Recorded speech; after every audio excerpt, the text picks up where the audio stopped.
ideas spin, revelations begin. Welcome to Mind Roulette.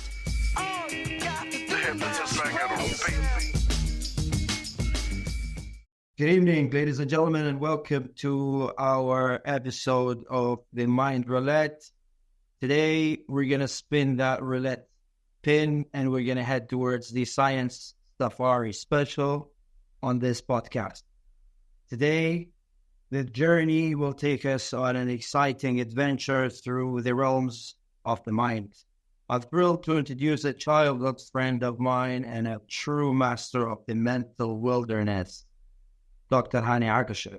He is a very, very close friend of mine, a childhood friend. We've grew up together. We've shared a lot of ups and downs. We've driven on this roller coaster. This guy is not just any explorer. He's a seasoned medical doctor, a neuropsychologist, and a mental health and a neuroscience trainer. As the co-founder of Neurogarden, he's turning the complex world of neuroscience into an educational playground. So fasten your seatbelts, dear listeners, as Dr. Hani Akasheh, a brother of mine, all pals from way back, dive deep into the human brain's intriguing landscape. You're ready for an episode that's going to be super fun for us and definitely enlightening. Without further ado, let me welcome my good old friend, Dr. Hani Akasheh. What's up, buddy? Let's go. There's nothing more fun than getting introduced by a childhood friend. Like, it feels real, you know?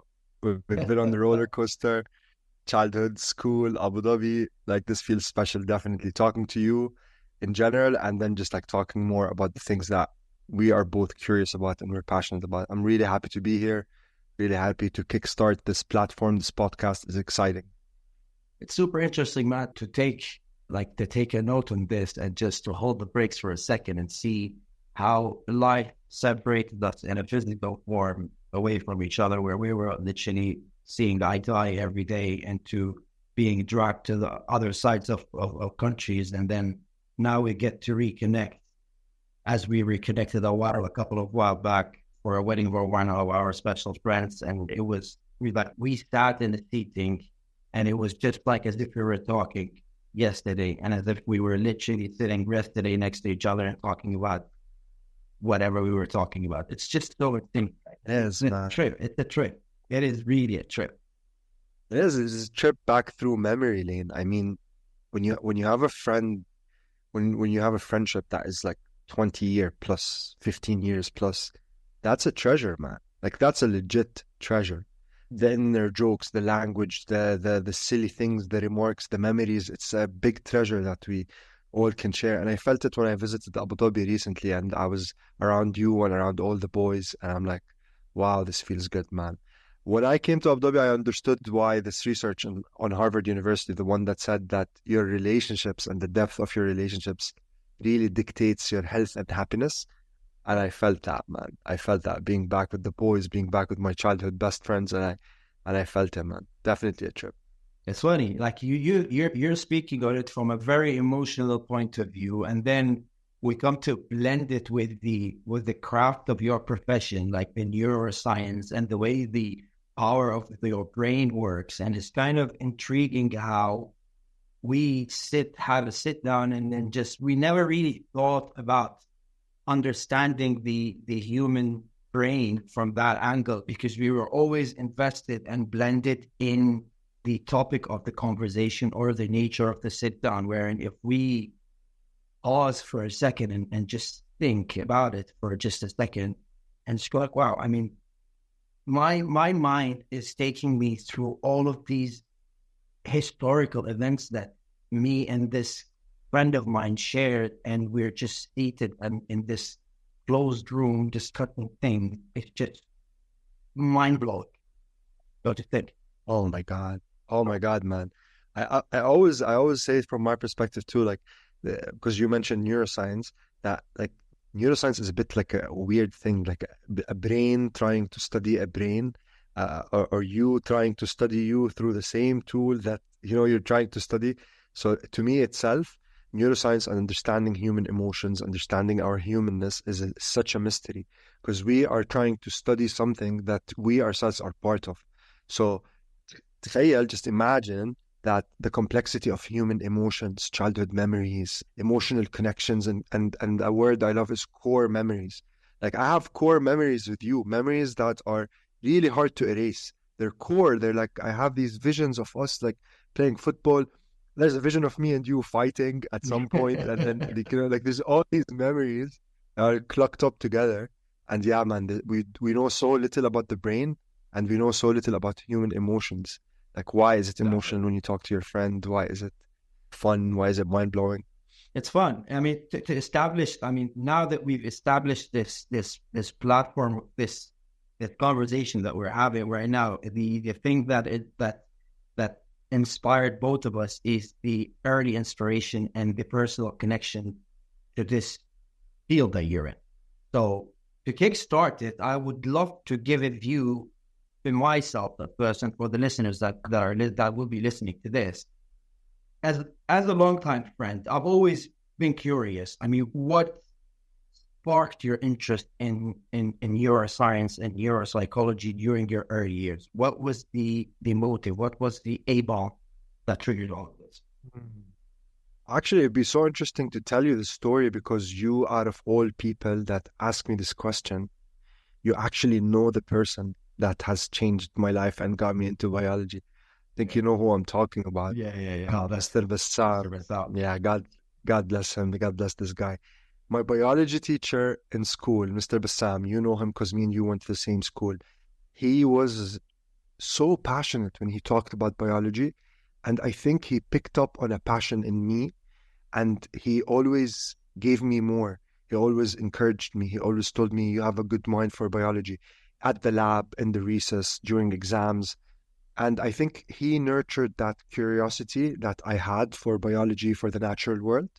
And maybe before Mr. Bassam, it was like this affinity to watching documentaries. I remember being a child and just sitting on the National Geographic channel and just like being mind blown, man. Like ask myself all these sorts of questions, like why do penguins exist? Like why is the Earth the way it is?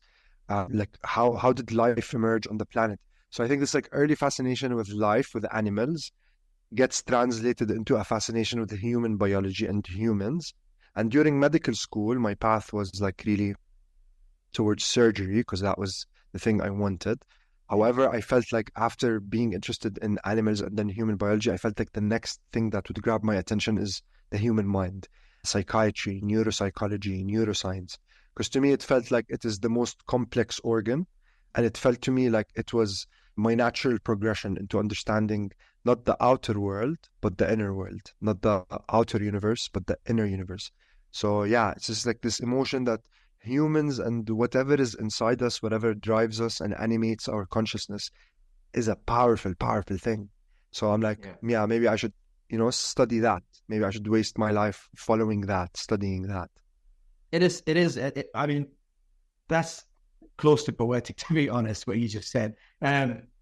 It's so funny and so interesting at the same time because I wanted to emphasize on one of the very like something you just mentioned just now, and it's basically you just said that what I started questioning how did we do this and how did we become to this and did we become to that. I mean, I could not help to ask myself or to portray the notion that it's probably related or not probably. I think it's most probably related to nature versus nurturing, don't you think? Because the question that you asked, it's so fundamental that any human, the way he was or she was nurtured in the nature that human belongs to, is a very key factor on identifying and answering or finding the right or the most appropriate answer to what the question that you just mentioned. Don't you think? Oh, that's such a interesting angle. I think one of the most interesting questions in biology or in psychology in general is nurture versus nature. And you're right. I think you're very right. I think to some extent the color of your eyes, your blood group, how your face looks like, some of these things are definitely purely genetic and the genetic leash is really tight on them. However, other things such as your dreams, your ambitions, your personality, what kind of things you're going to be interested in, how good or how bad you are at your skills and habits and hobbies, I think the genetic leash on that is very, very loose. Not that genetics are not involved, they are involved, but the major force, the major power in this is definitely nurture. Did you love that class because you loved the teacher? For me, absolutely yes. I hated math because the teacher sucked. I didn't like the math teacher, but I loved biology because the teacher was so passionate. And so like a simple thing like that can drift you on one trajectory rather than the other. So definitely nurture.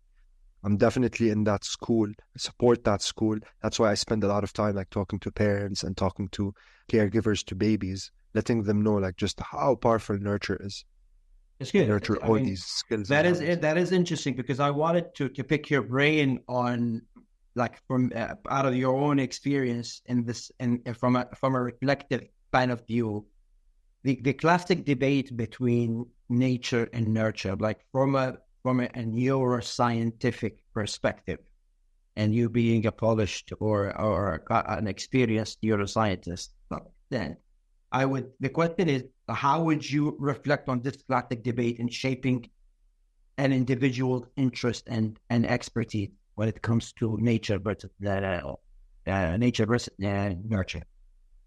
That's such an interesting question. Like my mind is like buzzing right now, trying to think of a way to explain how I see it. And how I see it could not be like the optimal or the most truthful vision, but it's what I think I gathered through years and years of looking into this matter. And I think to make it very simple, genetics are important because they set the blueprint. So your brain is made out of neurons, cells. Those cells work on receptors and proteins. Your DNA is what prints and produces all these proteins, arranges them, puts the cells where they need to be. So genetics set the stage. That's why there are some tendencies for in the genetic world. So like if your parents are really good at music, then some genes that express some proteins that help arrange some cells might give you an advantage to learn music. But then again, if you bring a person with the genetics for music giftedness, but you don't provide an environment that with a musical instrument or teaching music, those genes will not find ways to express themselves. That coupled with the idea of brain plasticity, which means that yes, genetics set the blueprint for the brain, but then our experiences change those genetics and change the arrangement of our neurons. So a child with weak network or weak brain network for math or music or sports can actually develop and make that network stronger and stronger, or his parents, the natural environment. So in a way, I think genetics set the stage, and then the environment comes in and molds and does the connection between the neurons.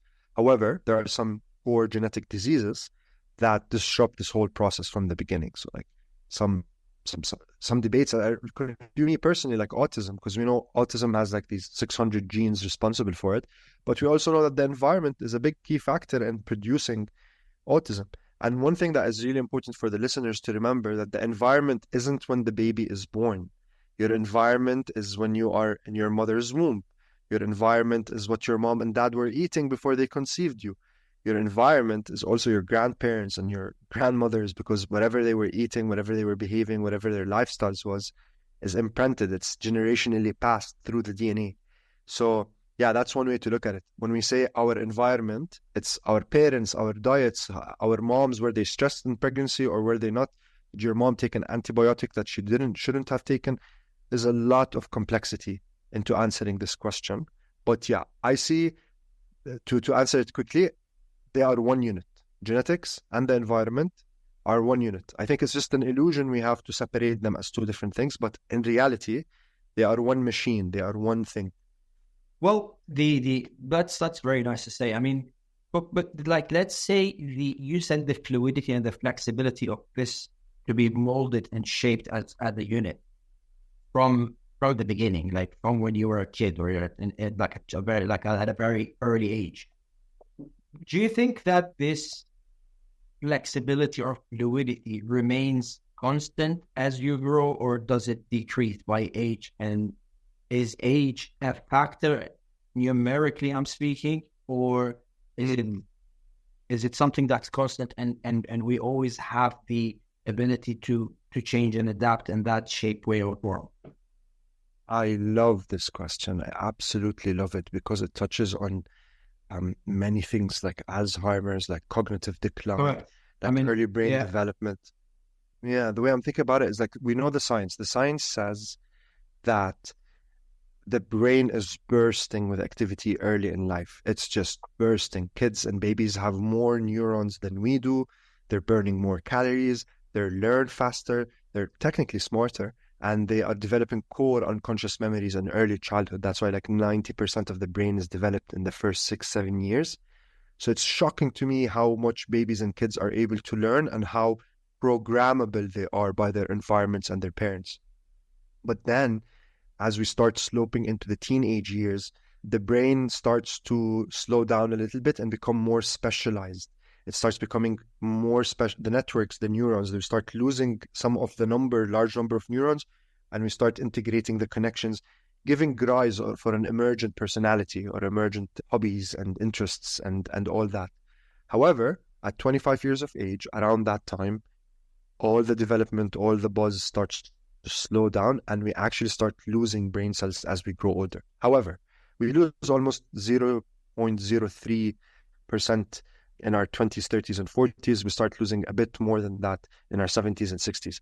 However, that's a very important point to highlight. However, many studies show that even some people in their 60s and 70s that swim and eat good amounts of fat and have read a lot of books have better cognitive function than much younger people. So the general rule is yes, we are losing brain power and plasticity. We are way more brain plastic, way more malleable in our early childhood. However, studies show that even in your 80s and 90s, if your health is good, you are still able to preserve and maintain those cognitive benefits, this plasticity, and you can still develop and learn and change things in your personality and in your life, even if you're much older. So the key thing to answer your question is neuroplasticity is not a fixed thing. It drops, rises, and falls based on health, disease, diet, lifestyle, sleep. So in a general way, that's how I see it. Well, I think past experiences as well plays a big factor in this, don't you think? I mean, whatever, like, without going into like probably details, I would say bring in trauma at some point in this discussion. I mean, this is a big event that happens during your, if it is to happen in your early years, it has a dramatic effect on you when you're growing up. When you're growing up, even if your diet is good, if you're healthy, if everything is good in your life. So, Absolutely. I mean, it does shape your future in some way or form. However, I mean, it's not, as we agreed upon, it's not something that is constant. It's flexible, it's bendable. It's up to you. Basically, you have the ultimate choice to decide whether you want to continue in this journey, in that behavior, in that way, or you want to change things in your life. 100%. That's why after trauma, you can fall into post-traumatic stress or you can fall into post-traumatic growth. And it's a lot of your perception, your social support, things like that can, be the motivation for you to change and get better or to be stuck in a downward spiral. And obviously, because I'm a doctor, there's that need for me to tell people that, yeah, sometimes it is out of our hands. So some genetic disorders, diseases, stuff like that really change your brain's ability to learn. The main thing that impedes learning, like the number one cause of learning disorders in my country, is stress. Yeah. So that's reversible. We can reverse that. But there are other causes that are not reversible sometimes. Yeah, I would be one of the very, very few people that I know of that would condemn the art of stress, because I've personally been into this episode of severe stress for a period of my life, and it took me through a very big blunder. But then it reached a point where I had to make a decision, basically, whether I would allow myself to continue as I am or to basically trim the fat of this issue that I have and just try to find the light at the end of the tunnel, as they say. And at the end of the day, what helped you get through? A lot of factors, to be honest, but that I mean, without going into specific details and naming people, etc., and all of that, I would say that the nature around me, which is being my social interactions, my social group, my intimacy within my household, etc., and all of that, brought in so many good things. Basically, it showed me that there is more to life, basically, simple form. Okay, in a non-scientific way, I would say it brought me a lot of things that I should be grateful for. Simple things that a lot of people would basically do a lot to get this.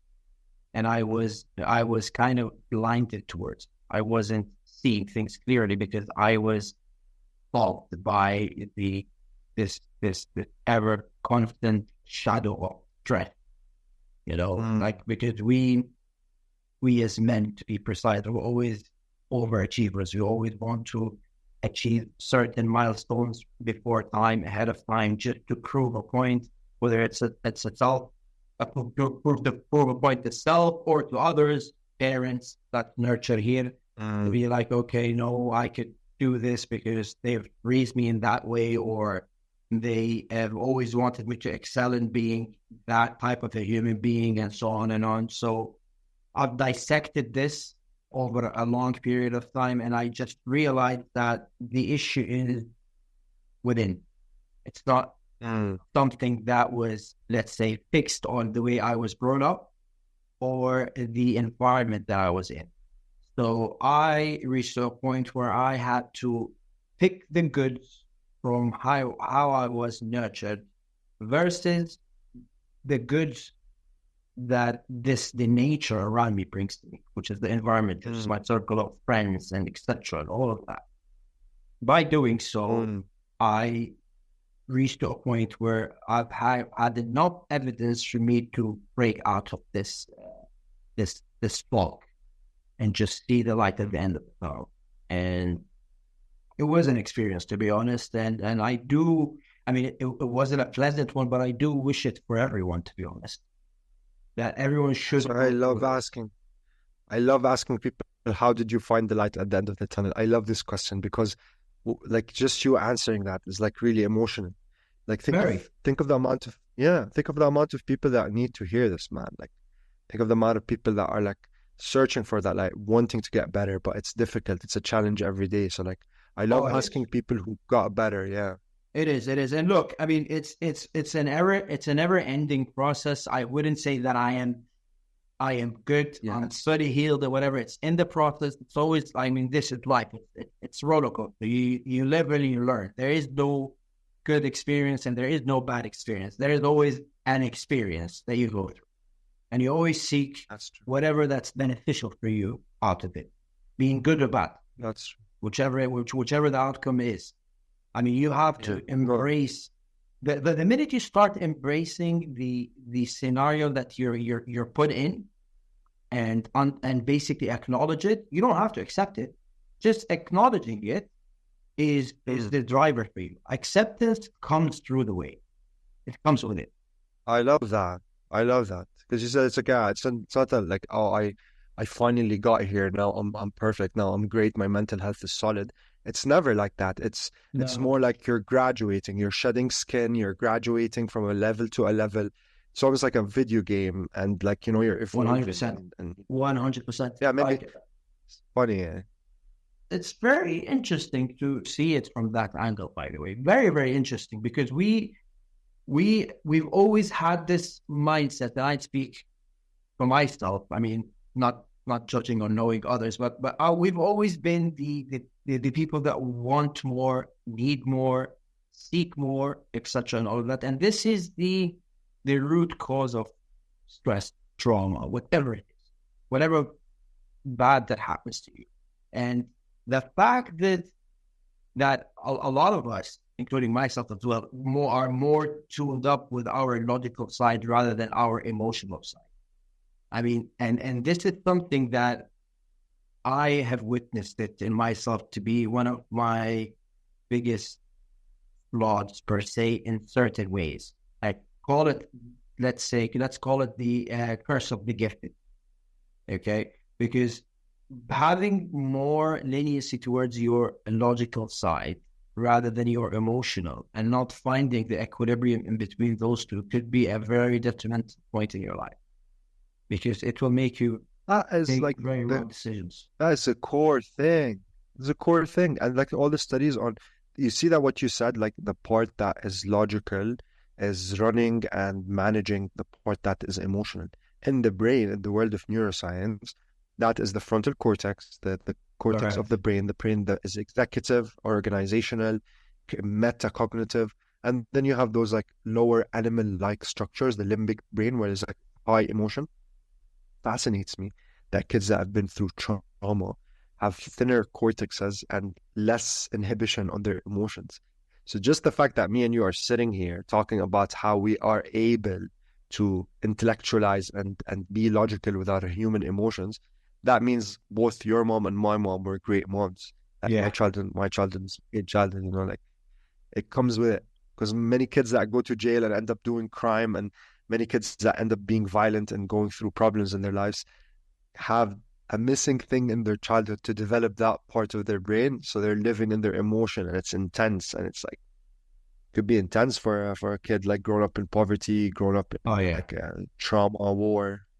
Oh yeah. I mean, that's why, I mean, being being very blissful of your surrounding and your achievement, whichever it may be, small or big. I mean, the sky's the limit for you. I mean, thinking about this and just expressing this after every day that you go by, sitting basically on your couch or your chair or your bed or whatever, and just being grateful of what you currently have, what you possess, Wow. emotionally and materialistically, psychologically, whatever it is.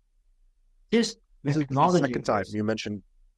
This is the second time you mentioned gratitude, and I'm like, can't think of a better thing to talk about or meditate on. Because it's like our brains have not been designed to be happy. Our brains have been designed to be very territorial, vigilant, troubleshooting devices that are looking for stress and danger.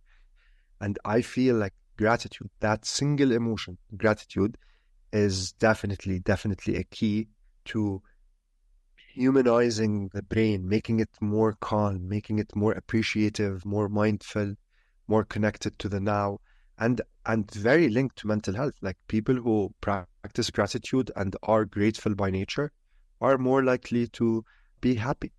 So just Yeah. like you, because you mentioned the word gratitude a lot, and it took me time to understand gratitude as a kid and as an adult, you know. Well, it And takes now, us like, time, right, till now to understand gratitude. I mean, mm, gratitude cannot be mastered within a day or two or a year or two or an incident or a scenario that happened to you and so on and on. It's just an ever-growing, ever innovative motorcycle that you go with, because your brain, you tapped on something that is super critical when you said, yeah, like the brain and your wires and the wires that are in your brain are always seeking stress, thought, this, that, whatever, and all that. It's like a hamster on a motorcycle.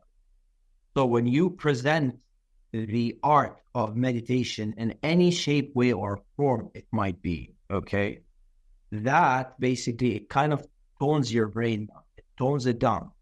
It just 100%. brings it to like a level of equilibrium and a level of serenity that relax. It's okay. I mean, just dissect and digest what you currently have. Forget about seeking Exactly. what's out there. Just appreciate what you have right now. I mean, and live I the love moment. that. Live the moment that you're in. Live the moment I that you're love in. that. Stop being distracted, man. Stop being taken away by everything around you, whatever it is, girls, parties, Instagram, pictures of other people, food. Like stop being distracted. Even with your dreams and ambitions, I want to do this, I want to do that. Take a moment, switch your nervous system off. You are like the descendant of millions and millions of years of evolution, and you're not designed to really be a happy thing. You're designed to be a human that is always looking out for what could be wrong, what could be troubling, what could be scary. So the way you said it is perfect. Like just seriously take a moment, calm down, hone down, retrain your nervous system to be a nervous system that is good, that has the skill to calm down and de-stress. Because it's a skill. It's a skill. Yeah. And it's like swimming. You throw you in the pool the first day and you suck at swimming. Your head is outside the water, your buoyancy is off, you're moving, you're dragging, you're wasting energy. But after a while, you start streamlining in the water, Sinking and to it, that's what yeah. how I look at gratitude. Synchronizing You to it. start Yeah, stream. exactly. Mhm. Exactly. I completely agree with what you just said. And it's such an amazing thing to acknowledge in the first place. Like the minute you get enlightened by this thought, and then you keep training it, as you said, like the example of swimming is the best example you could have ever put on the table. Because the minute you start synchronizing it and letting your body go with it emotionally and intellectually, okay, you swim through it and your body goes into calmness, okay, and then that idea and that thought develops into what we call now a habit, becomes a habit of yours. Mm-hmm. Once this idea or thought gets cemented, becomes the habit, boom, boom, buddy. I That's mean, it. you've hit a jackpot. You've hit a Because now you jackpot. don't have to spend so much energy. It's a habit. It means you don't need that much energy to do it. Now it's 100%. easier. It is just a flow of like it's a flow of waves that just comes and goes, and you just go back and forth. You know, Me, stop I, seeking I happiness. Just understand and master the art of satisfaction. This is how I think. Just be satisfied. 100%. And in the book Atomic Habits, he says, stop chasing goals, start Yes, chasing systems. We exactly. need systems. We don't need goals. You know, like the systems will get you to the goals. Oh, the 100. I love that book, by the way. Such an amazing book. I love That it. I love it. It's one of my favorite books. It just breaks down the art and the science of everything. You know, like I love that book. right. Let's go back to your path in neuropsychology and neuroscience and whatnot. If we talk about, like, let's say personal applications of neuropsychology, okay, how would you apply your knowledge of neuropsychology in your everyday life? Oh, that's an interesting question. How would I apply it in everyday life? That's such an interesting question. Because, yeah, at the end of the day, regardless of who you are and what you study, the default of you is a human being. So no matter what you know and how much you know about it, at the end of the day, you're gonna somehow default back to being human. However, sometimes I feel because I studied psychology and I studied a bit about the brain, I feel like that helps me in my day-to-day life and maybe understanding people. It helps me give people excuses for their behavior.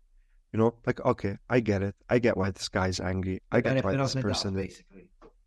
Yeah, you know, it makes me like gentler and smoother around people. Now I can see humans, I can understand them, I can be more accepting of their nature and then of my nature.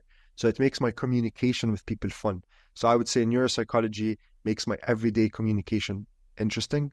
And it also grounds me because this idea, like I think about this idea a lot because like, you know, we're always battling with our thoughts. Like most people, like if you think about anxiety, depression, think about a lot of mental health problems. The main core feature of it is that you're having distressing thoughts, you're having intrusive thoughts, negative thoughts. And I do too, for like, you know, I remember times in my life where there were more than other times, but I've always struggled with that thinking box inside my head. I feel like after I studied some neuropsychology, I realized that my brain is a noisy machine and it produces noise.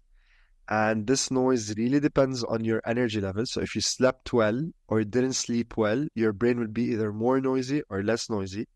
And I also like think about biases. Your brain is not an accurate machine. It's a very faulty machine, actually. There's like 188 cognitive biases. Think about that. Wow. 188 ways your brain can get it wrong, can just get it completely wrong. A memory, a color, a vision, a thought.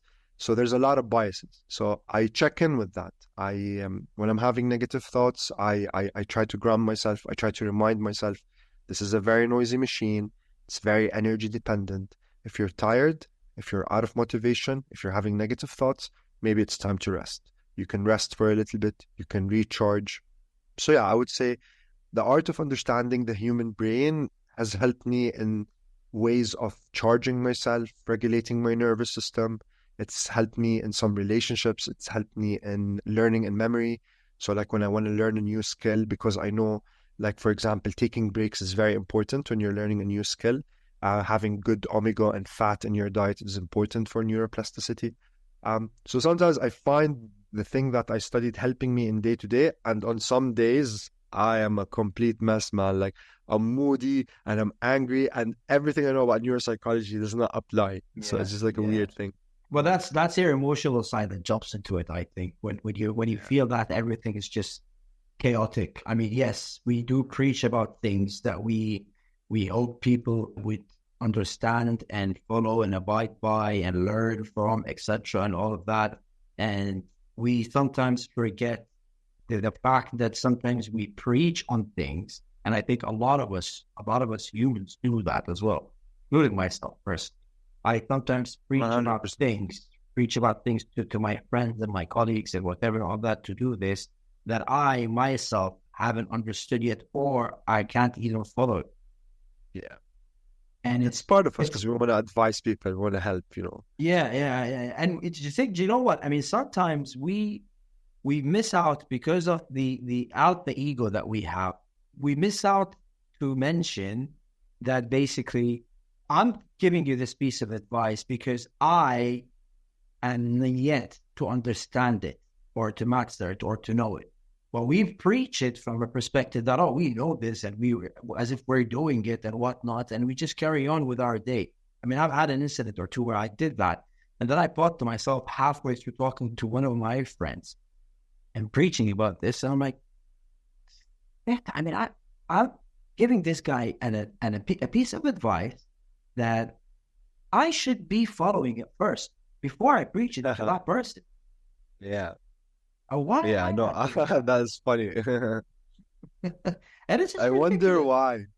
Do you think like that made me really curious because I know like in like the taxonomy of learning, they say if you understood something, so if I gave you an information today, a piece of information, whatever, about the brain, for you to actually understand it, you have to first read about it, learn about it, and then teach it to others. And they say by teaching and talking about something, you're almost kind of helping yourself process what is necessary and what is important. So yeah, like maybe we do that. Maybe we talk about things to people, but we're talking to ourselves in the first place. And yeah, definitely, but conquer some of these things, it really feels like it feels good to help other people. That's why I always tell people, follow people's advice if they have results in the advice they're giving. Yeah. So if a guy is like a financially savvy and he's giving me advice on finance, I'm going to take that. If your body is like jacked, rock solid, alpha guy with a lot of muscle mass, I'm going to listen to dieting and exercising advice from you, Yeah, so it's nice to kind of like, It is probably that. It is probably that, to be honest. And or it's more of basically I bring it in as kind of caring, to be honest. Like, oh, I care about you, so I'm just giving you this piece of advice and just see how you social bonding. Probably because I am today, like I have read a couple of articles, listened to some videos, etc. Heard some podcasts that talk about this specific part, but I hadn't yet understood why do we really do this? I mean, what's the motive behind it? I mean, it just okay, we can say care and this, that, and that's just the social aspect of it. But I wanted to understand it from a deeper perspective, from more of a scientific perspective on why does this come to us, and why can we just be the listeners? I'm like, oh, you know what, you should read about like my response should be like, oh, why don't you just read about the issue that you have? Or let's read about it and let's teach ourselves how to do it, rather than, oh, you should do 1, 2, 3, 4, 5. Oh, shit. I mean, I'm not even doing that myself. It's very interesting question, actually. It is because, like, on one side, we are social creatures. Like, we are, like, to the core, humans are social animals, social creatures, social organisms. And because of that, I feel like a lot of what we do is dictated by that. Like even gossiping, like for a long time, I kept thinking like people who gossip a lot are a bit toxic. But then like, I realized that gossiping is part of social bonding. It's part of how people get closer to each other. So, I became a bit more accepting of people that do it. But obviously there's like toxic levels. Yeah. And back to your point, yeah, definitely. Why do we give advice? Why don't we listen sometimes? Yeah, it's very weird. By the way, somebody told me the act of psychotherapy, the art of psychotherapy, is like 70%, 80% listening to somebody, and then, the rest Oh, is yeah. when they're ready and talk and give them advice. Oh, yeah, yeah. The act of I listening. couldn't agree more, to be honest. I would consider myself from this school because I tend to listen much more than actually express or speak. Because Yeah. I do feel like listening is something that's very essential, and it's detrimental in building up any type of relationship, whichever it may be, friendship or marriage or whatever it is. Very. And the way I learned, it's detrimental. And the way I learned it, it's funny, to be honest, is back in university, like I had no knowledge on how to talk to women or how to flirt and how to do this and how to do that. So, and luckily I had a group of girls that I was with in the dormitory on the first year. And I went straight to them. I'm like, I'm not gonna shadow box around this and just learn it out of experience and just look at people and what they do and how what they do and how they speak in this. Let me just go straight to the source as a man. So go straight to the source and ask the questions that I feel are right for me as of that moment. So I went and asked them, like, oh, what do you do? Like, I mean, how do you speak to women? How do you want a man to approach you and speak to you and this and that? Surprisingly, most of them, if not all of them, said, oh, we do appreciate a man that listens when we talk. And that caught me, literally just caught me. I'm like, wow. I mean, okay. I mean, that makes sense. Because the art of listening, basically, you could get whatever you want if you're a good listener, because you're grasping everything. And if you have the right body language, the right stance, the right everything, the mindset and whatever and all of that, well, the sky's the limit for you. You can get anywhere you want. Couple that with the use of language. So listening is like the Hanafiya. I was going to say Hanafiya, but it's like the valve that pours in. Yeah, and language is like the valve. Yeah, and the language is the valve that pours out. And people who know how to use language are people that know how to listen. And people who have gathered and accumulated a lot of wealth of knowledge in a certain field are people that spent a lot of time reading or listening to the thoughts of others.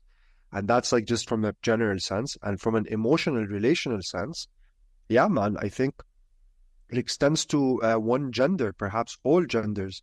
But I can see how women really put a lot of value on the idea of emotional security and emotional safety. And a guy that listens, evolutionary wise, like it means that he has a regulated nervous system. He's not reacting, he's not jumpy. He's listening to you, he's accommodating your feelings, being a safe space for you to talk and express. And that is fundamental for love, for security, for relationships. And it's a sign of maturity, honestly. Oh, yeah. You can judge, we can judge a person's maturity very quickly in an ad or like in an outing based on that, man, based on their use of language and how they listen, how they interpret and process their cognition.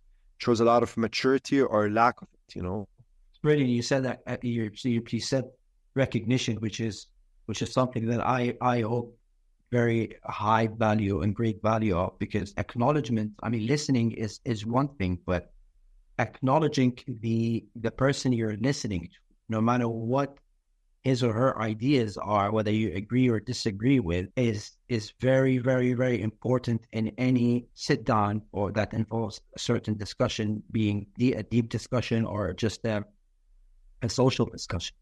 Because we and I wanted to emphasize on the concept of culture, and I'm gonna basically would ask you something that will shift the concept or the notion of culture into neuropsychology in a minute.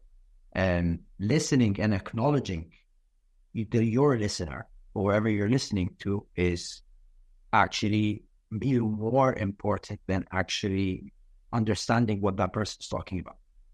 Because in our culture, we were unfortunately taught to be in some way passive aggressive or not acceptable of any ideology that comes our way that deviates from our understanding and our upbringing, etc., and so on and on. And it's funny to mention that because I wanted to reshape this into from your experience in neuropsychology, in the sense that what would you think are the common misconceptions about neuroscience that you often encounter? And I want you to emphasize on culture here, okay? And how do you address it? Because I know that with the sessions and the workshops that you do, I'm sure you're being tackled, or you've tackled so many issues that are culture related when it comes to the personal application of neuropsychology. Well, that's a brilliant question, honestly. Like, maybe I've meditated on this question, but maybe not recently, but it's such a beautiful question because how does culture relate or alienate from the truth? Like, we have the brain, we have this organ, we have this like neuroscientific principles on how the brain works. How much of our culture resonates with that, or how much of our culture doesn't, is a very interesting point of discussion. And I would say, like, maybe my answer to this would really revolve around childhood, like early childhood. The science shows us that kids are really sensitive, man, and they are being formed, like their neurons, their connections are being cooked inside those early years. Yet somehow culture has this idea that might be a bit toxic, that you have to be extra tough and you have to be rough with children and you have to discipline them in ways that are, like a bit over the top because that's what they need or that's what they want. So this is one way culture doesn't resonate with biology. I get that children are a bit mischievous. They can be like a bit too much. They can be hard to discipline, and you do need discipline in a child's life. Like, this is very important. This resonates with science. However, it hurts me and it makes me really furious when I see parents that use negative enforcement on their children. Like, people that still beat their children, that is a disastrous choice that they have made, Parents and people that belittle their children, cut their wings, make them feel smaller, talk to them in harsh ways, use words that demean them, de-evaluate their perception of themselves. That's horrible, man. What we should be doing in those early years is maybe building up those children, giving them the tools, the confidence, the knowledge, them to grow into healthy, mature adults. Another way culture intersects with neuroscience and causes like a bubble is probably how we look at mental health. A lot of the ways we perceive mental health, ishi aib, like it's a taboo or like it's something that you should be ashamed of. But a lot of what mental health is really biological at the core. It's biological, like your sleep, your diet, your levels of exercise, your social bonds. Do you have a purpose in life? Do you feel like you belong to a community or you don't belong to a community? All these factors fall and play into the development or the progression of a mental health disease. So sometimes culture doesn't see it that way. But like now, these days, things are changing, which excites me, which is what we're trying to do in my country, Jordan, to raise awareness on these concepts, to remove some of the taboos, to align culture. And maybe to finish up on this point is that sometimes culture is not against neuroscience. Sometimes culture is exactly a manifestation of neuroscience. So for example, like, when somebody passes away, we do a aza in our Arabic culture. And what is a aza? We all come together for 3 days and we spend time with the people who just lost their loved one. That resonates really highly with mammalian behavior. Like, you need that social contact and support when you lose somebody for your nervous system to be okay. And think about like dancing at weddings and singing and music. This is like behavior that is universal. It's in a lot of animals. It's ways how we express our culture, express our internal maps of the world. And obviously what's funny about culture is that it's so diverse. It's so diverse. Like, think about Mexico, Egypt, Japan. Like, what are the social norms? Like, how are you supposed to like eat on a dinner table with your family in Mexico or Japan is really different. Things we do around death, celebration, love, weddings is really different. But I feel like there's a universal constant that groups us all as humans. But because our brains are so complicated and because our neurons are so complicated, we have a wide array or a wide range of culture. So it's hard to like just, emphasize it in one context. Yeah. But yeah, that's an interesting question. Very nice, actually. Yeah, you're 100% right. I mean, I would, for example, this discussion or debate where we could, well, we're allowed, which I'm pretty sure we are, but to pick and choose from different cultures what we like, and just to basically exercise it and then work on it, have bits and pieces of some of the cultural goods that we see from Egypt or from Japan, as you just mentioned, and so on and on. And we just encompass all of this under one umbrella, and just we go on our day-to-day lives by it. It's easier said than done, to be honest. And then I'm sure a lot of listeners will understand why we can't basically pick and choose, given the social dilemma that we're in, or the environment that we're in and whatnot. Which takes me to the brain behavior relationship and neuropsychology, neuroscience. How does the neuropsychology help us understand the relationship between our brain and our behavior? Because culture does play a part. So this is more of a detailed analogy of this. First of all, like that is like such a wormhole in neuroscience. It's actually such a wormhole. I don't want to be mistaken, because I think it's called the big problem of consciousness, or the hard problem of consciousness. Yeah. Which is a problem that nobody has yet ever figured out, which is how can you clump up cells, proteins, and like run electricity through them, and then you get you. Like what is like emergent consciousness that emerges out of proteins and cells? And it's a very interesting way to look at what life is, because there's like two schools. You have like a mysterious spiritual school where they believe in a soul or something that exists beyond consciousness. And then you have like the hard biologists that think that, yeah, you do get consciousness. When you run electricity through proteins and cells, yeah, you do get consciousness. To me, I think the relationship between neurobiology, which is the biology of the brain, and human behavior is a vast ocean. We haven't even begun to understand its depth and its parameters. However, there's a clear relationship. I mean, like look at vitamin D drops. When you have low vitamin D levels, your mood is more likely to like switch up. You're like more moody. And then you give the person a high vitamin D dose and suddenly like they're feeling better.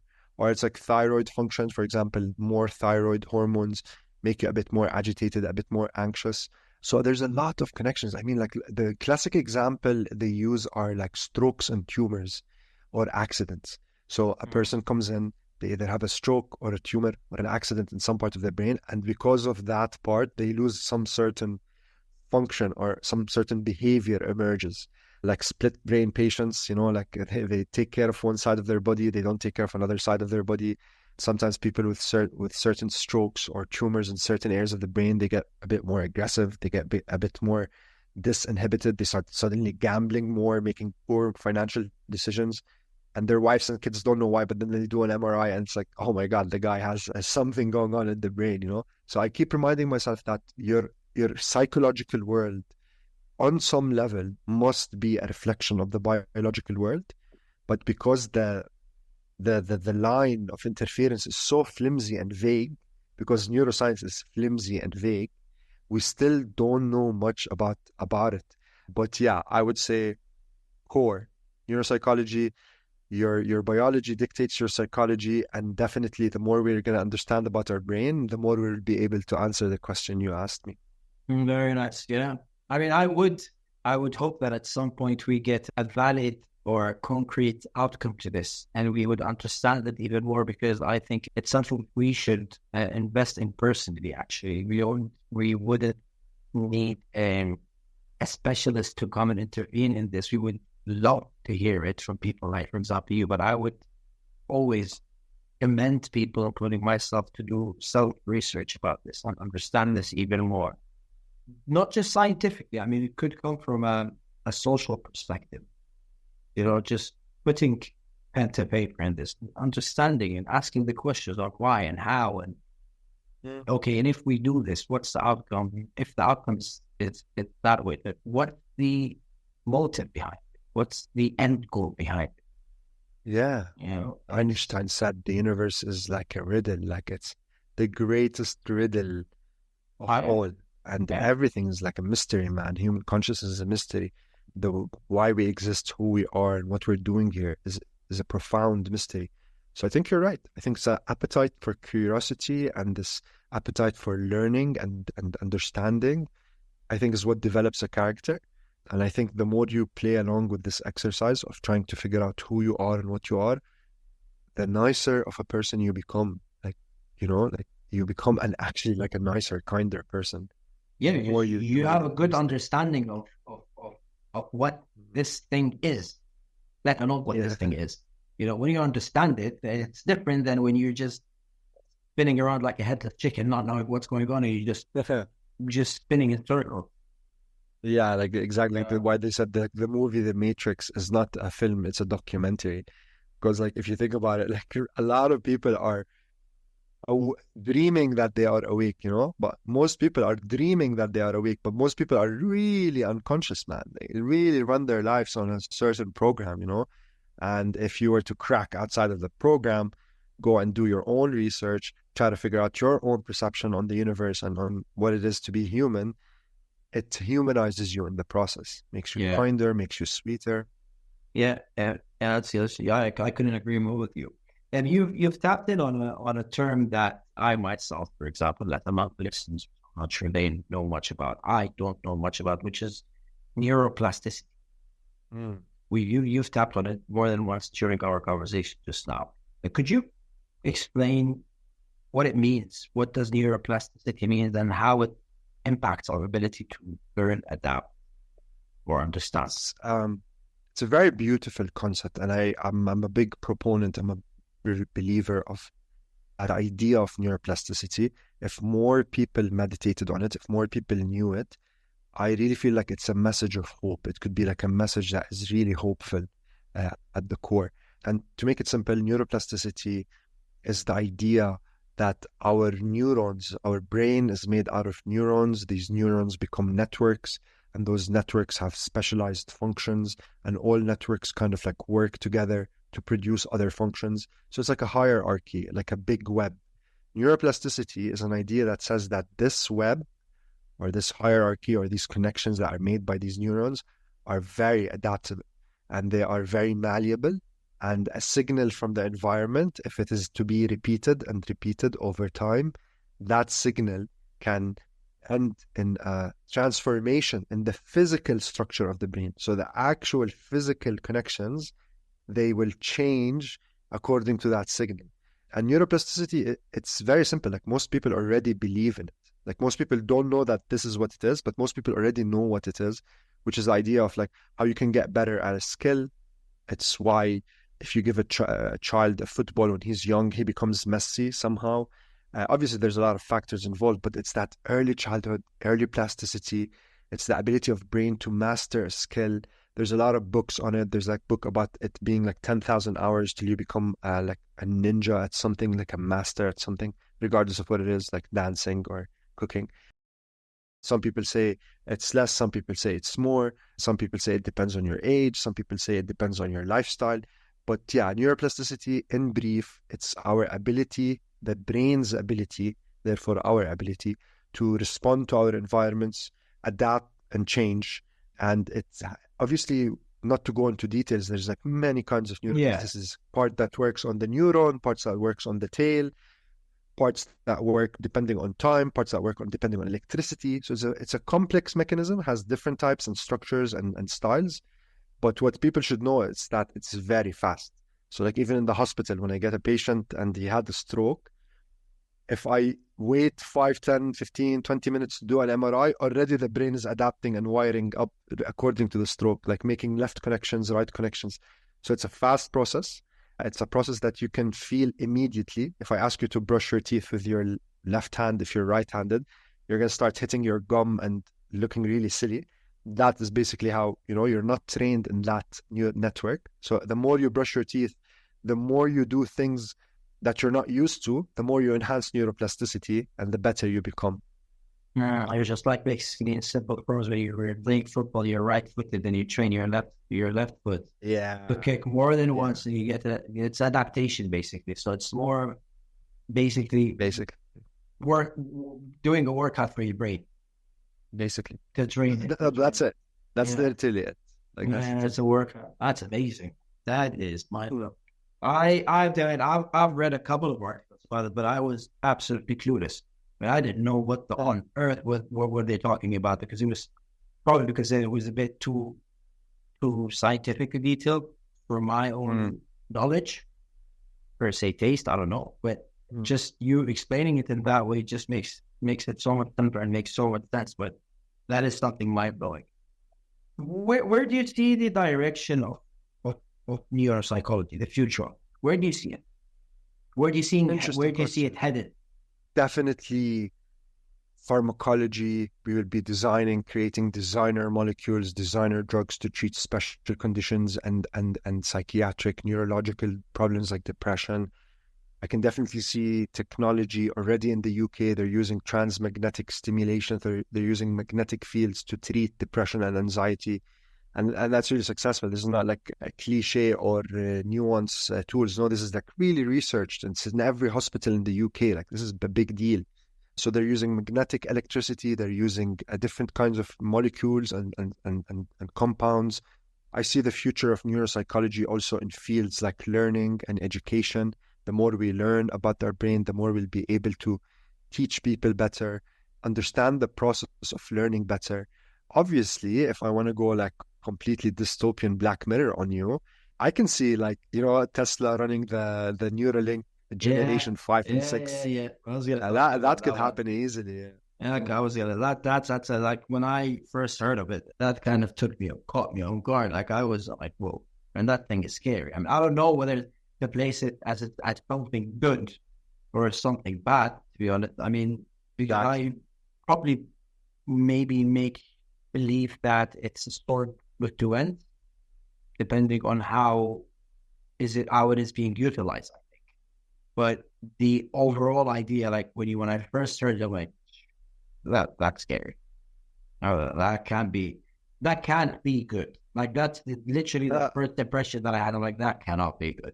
But then when you sit in it and let it marinate in your head, I'm like, okay, I mean, there is a possibility that it can be used to treat chronic diseases, psychological disorders, etc., and all of that. There's a possibility there too.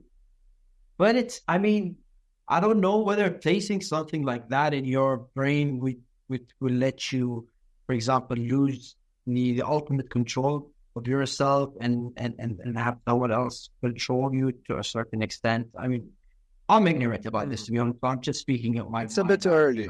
Yeah. No, these questions are valid. Well, your thoughts are very valid. They're philosophical, existential thoughts that a lot of neuroscientists and technologists think about. It's a very valid way of thinking, but it's like almost very early to determine. Like the Neuralink had like 1,000 electrode channels. That's nothing compared to the trillions and billions of channels you already biologically have. Yeah. So just thinking about like if AI and Neuralink and chips can get to a point where they can actually interface and change the way we think and behave, I can see that happening. Do you know where I linked it? But I don't. Like, to be honest, I linked it with, because I'm big on conspiracy theories. Big on conspiracy theories. So what I linked it with, and I don't know whether I'm pretty sure you've heard about this. I mean, you've heard of Operation MK Ultra, right? Yeah, I did. Yeah, CIA, FBI, 70s, 60s. There we go. Okay, so what? Because I read about the Neuralink chip, I kind of linked it somehow to what was done during that MK Ultra operation, which is the art of hypnosis and inserting basically images and thoughts and whatever, like basically functioning basically with your brain in some way. Okay, and I kind of like, okay, I mean, it's just MK Ultra 2.0 on a more like advanced way. It is. I mean, to think about like in a nutshell, without being scientific about it, it could be. Could be like, and also another question that to think about is that, can you even stop it? Like, isn't technology like a force of nature? Like, technology is our new skin. It's like our evolution. It's like a species that discovers technology. Technology becomes part of the biological natural world. So in a way, sometimes I look at technology as part of nature. And there's no way to stop it. Like, I mean, obviously it could stop, like if an apocalypse happened, or the sun released some magnetic storm, or like an asteroid hit Earth. Yeah, civilization and the entire human race can cease to exist. It's not like we are promised eternity. It's not like we are promised that we will always exist in this universe. A lot of things can happen that could mess up civilization and technology and the way we are.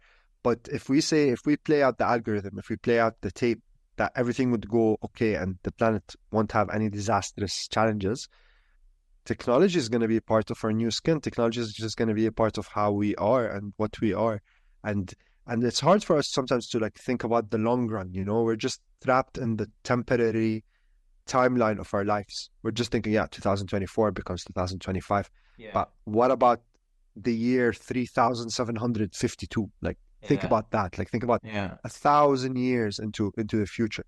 And technology is exponentially getting more and more complex. Like comparing telephones now to computers, the size per unit, per dollar, per processing speed is exponentially larger. Yeah. So if we play that game long enough, can we get to that place?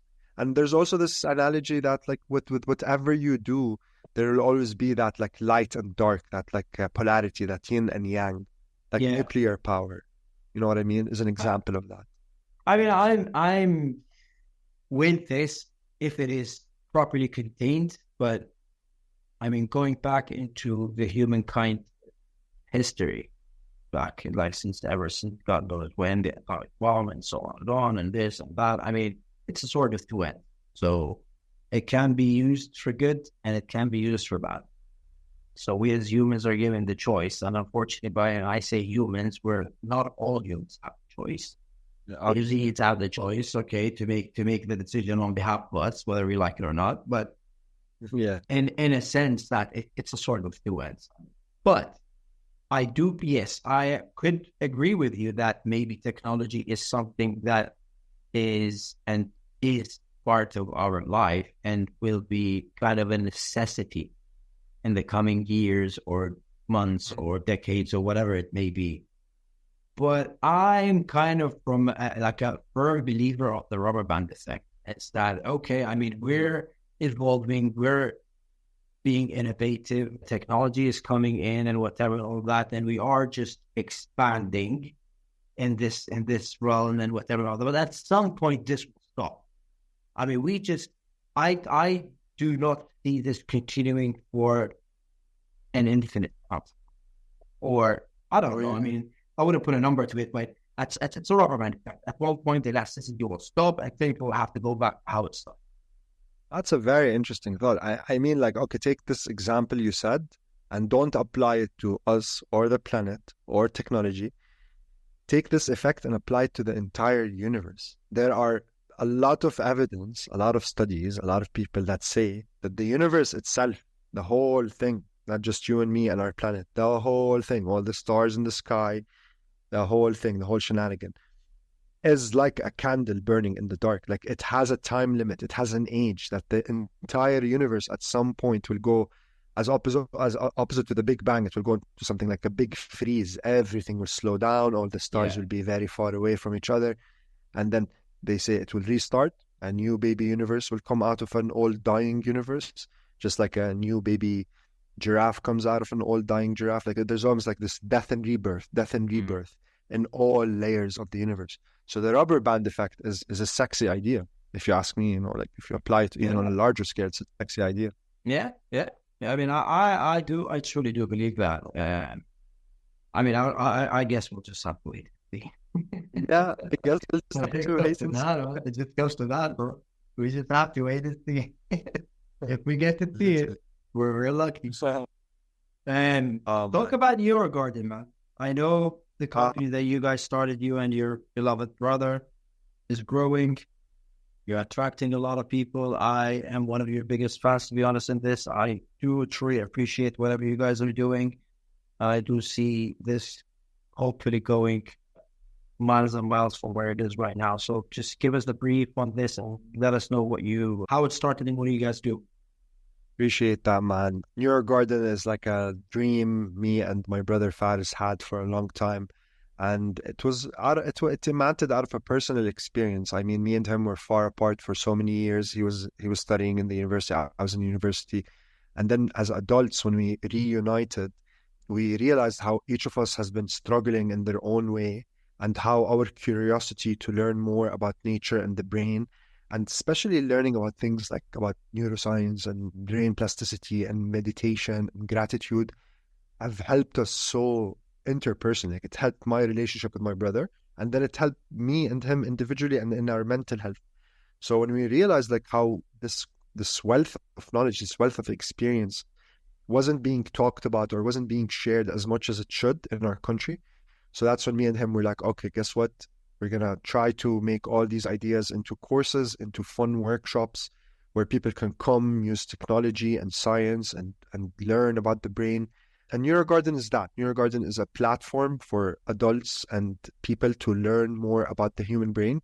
It's fun, it's engaging. We have different missions. One mission is to target kindergartens and early brain development and support early brain development very early on. And another mission is to access and give access to adults to the tools, to the cognitive, emotional tools they need to live better and more enriched lives.